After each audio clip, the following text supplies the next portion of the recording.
मेरे भाई को मारा, सर फट गया, गंभीर चोट आई। और उसके बाद ये जिला अस्पताल में 8 दिन एडमिट भी था। उसके बाद लखनऊ भी रेफर हुआ, वहां भी उसका इलाज चला, लेकिन उसकी भी कोई कार्रवाई आज तक नहीं हुई। जब हम कल रात को मेरी बीवी को ज्यादा उल्टी होने लगी, बहुत ज्यादा तबीयत खराब हो गई, तो मैंने डॉक्टर ने मुझे कहा कि वो जो एडमिट कार्ड है वो लेके आओ, तभी मैं एडमिट करूंगा, आपका पुलिस केस है। पुलिस चली गई थी, मेरे पास किसी का नंबर नहीं था। नाली साफ कर रही थी, उन्होंने आया मारा, मेरे पति को मार रहे थे, मुझको घर से लेकर के ब्रजेश मिश्रा ने मारा। और मेरे पति को ब्रजेश मिश्रा, राजू मिश्रा, अतुल मिश्रा और हर्षित मिश्रा ने और उनके घर की सारी औरत ने बहुत मारा, मुझको मार दिया, मैं बेहोश हो गई। मारे उनका क्या नाम है? ब्रजेश मिश्रा नाम है, लाठी जो मारे वो ब्रजेश मिश्रा, उन्होंने मुझे मारा, मैं बेहोश हो गई। उसके बाद मैंने लाठी रोकी तो मेरे हाथ फट गया, और उसके बाद 2-3 लाठियां मारी हैं। क्या नाम है? प्रदीप तिवारी। क्या हुआ था, कैसे मामला हुआ? मेरी बीवी नाली साफ कर रही थी, नाली साफ करते हुए ब्रजेश मिश्रा आए और उन्होंने लाठी लेकर आए, लाठी से मारने लगे, जिसका थोड़ा सा मारने लगे। नाली साफ कर रहे थे, वो कह रहे थे कि जो बारिश हो रहा है पानी हमारे इधर क्यों जा रहा है। जब बारिश का जो पानी हो उधर जा रहा था, उनके उधर जा रहा था, मतलब हमारी नाली हमारी ही है, वो कॉमन नाली है दोनों की, तो उसमें पानी जा रहा था। इस वजह से इन्होंने मेरी बीवी को मेरी बीवी घर में लेटी थी। हर्षित, अतुल, ब्रजेश कुमार मिश्रा पहले आए, सबसे पहले मेरी बीवी को 2 लाठी मारी। फिर मैं जब घर से बाहर निकला, फिर ये घर के अंदर भाग गई। फिर अतुल, हर्षित और वकील ने मेरी बीवी को पकड़कर पैर से खींचते हुए बाहर लेके आए हैं, और फिर वहां पे लाठियों से मारा है। 3-4 लाठी मारी है, दोनों तरफ पूरा सर फट गया है। कितना टाका लगा? 8 टाका लगा है सर। डॉक्टर क्या बताया? डॉक्टर, और फिर उसके बाद मुझे कोतवाली गया मैं, तो कोतवाली जाने के बाद मुझे सारा दिन बिठा के रखा, और उसके बाद डॉक्टरी करा के जब मैं आया तो मुझे एनसीआर देने के लिए 2 घंटा बिठा के रखा।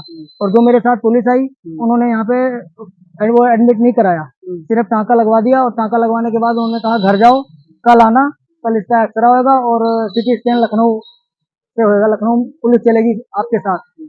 जब मैं लेके चला तो उन्होंने कहा कि ले जाओ लखनऊ, इनकी हालत ज्यादा सीरियस है। मैं इनको लखनऊ के लिए लेके चला, तो रास्ते में इनको उल्टी होने लगी, तो मैं इनकी दवाई कराया। 3 बजे रात को जब मैं घर इसको लेके पहुंचा कि मैं सुबह लखनऊ के लिए निकलूंगा, तो फिर सारे घर से बाहर आ गए मारने के लिए।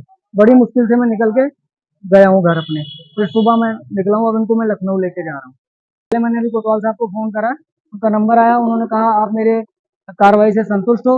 उन्होंने वहाँ थाने में जाके, जब हम थाने जाते हैं तो वहाँ कम से कम 50 वकील बुला लेते हैं, वो पैसे से वकील हैं, और बार बार मारते हैं हमें। 3-4 बार हो गया। इससे पिछली बार मेरे भाई को मारा था, जो भी 8। जब मैं अपनी बीवी को देखा कि वो लोग मार रहे हैं, तो मैं उनको बचाने गया, तो मेरे पे हाथ पे भी मारा है और मेरे सर में भी मारा है काफी, और मेरा गला दबाया है तीनों चारों ने मिलकर बहुत ज्यादा, जिस वजह से मैं सीधा नहीं हो पा रहा हूँ।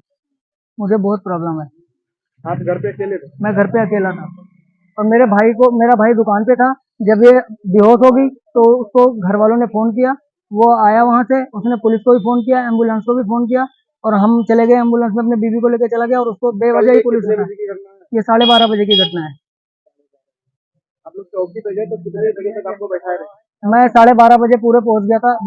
12:30 बजे लड़ाई हुई, 1 बजे के करीब में पहुंच गया था थाना, और उसके बाद मैं 9 बजे तक वहां बैठा था। 9 बजे मुझे 10 बजे हॉस्पिटल लेके आए हैं, एक महिला कांस्टेबल थी और एक जिला अस्पताल में। उन्होंने सिर्फ टाँका लगाया, टाँका लगाने के बाद रात फिर मैं इसको घर लेके निकला, तो इसको उल्टी होने लगी रास्ते में। फिर मैं इनकी प्राइवेट दवाई कराई, उसकी वजह थोड़ी सी उल्टी कम है। क्या कोई पुरानी रंजिश है आपकी उनकी? पुरानी रंजिश कोई नहीं है। हमने 1.5 साल पहले अपने पटीदार का एक बैनामा कराया था, कल उसका कोई मैटर नहीं था, हम जमीन में नहीं गए थे। इन्होंने अवैध कब्जा कर रखा है, तब भी हम नहीं बोल रहे, झगड़ा बचा रहे हैं, लड़ाई नहीं कर रहे, क्योंकि हम सारे भाई यहाँ रहते नहीं है। मैं बाहर रहता हूँ, अभी मैं 4-6 दिन पहले आया हूँ, मेरे मामा जी की डेथ हो गई थी तो मैं आया था। उससे पहले मेरे भाई को मारा, सर फट गया, गंभीर चोट आई, और उसके बाद ये जिला अस्पताल में 8 दिन एडमिट भी था। उसके बाद लखनऊ भी रेफर हुआ, वहां भी उसका इलाज चला, लेकिन उसकी भी कोई कार्रवाई आज तक नहीं हुई। जब हम कल रात को मेरी बीवी को ज्यादा उल्टी होने लगी, बहुत ज्यादा तबीयत खराब हो गई, तो मैंने डॉक्टर ने मुझे कहा कि वो जो एडमिट कार्ड है वो लेके आओ, तभी मैं एडमिट करूंगा, आपका पुलिस केस है। पुलिस चली गई थी, मेरे पास किसी का नंबर नहीं था। मैंने बालपुर चौकी विजय को फोन करा, विजय ने फोन उठाया और मेरे से पूछा कि मैंने नमस्ते करके उनको सारी बात बताई। जब मैंने बताया उनको कि मैं प्रदीप तिवारी सोनारा बोल रहा हूँ, विजय ने फोन काट दिया, और मैंने 20 बार उसके बाद 11 बजे रात से फोन किया, उन्होंने कोई फोन का जवाब नहीं दिया मेरे। क्या चाहते हैं आप? मैं न्याय की गुहार लगाता हूँ।